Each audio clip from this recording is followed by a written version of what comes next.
So let's say you had a Boston fern and you didn't have room inside for it, which was the case here for us. Now, instead of taking it inside where there was no room for it, we let it die off. Now, the question is, will they come back? Yes, ferns are perennials, and the Boston fern, it is January right now. I've actually trimmed this one all the way down, and you don't see any new fronds growing back yet.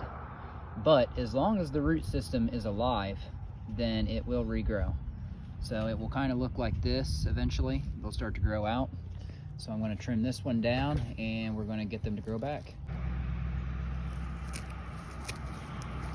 Just cut it right down at the base, really as low as you can go, because there's no new growth right now, so you're not really hurting anything. This is late January when you want to kind of do this, because once you wait until spring, if you haven't trimmed these off yet, then you're going to be cutting the new growth, and you don't want to do that. The good thing about ferns is they do grow in really acidic soil, so you can grow them under evergreen trees.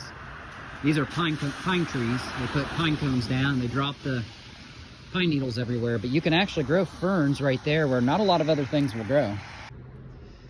You want to sweep out that dead foliage that froze last winter and get that cleaned out.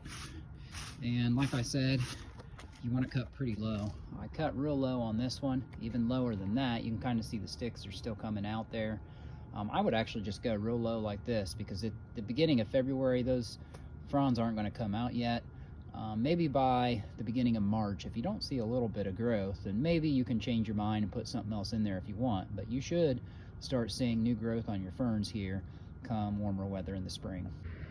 Now, as you can see, it looks a lot better than having those scraggly stems sticking up. And it is only February, but one thing you can do to try to help growth come back is you can put some soil on top of it. That way it doesn't look so bad on top.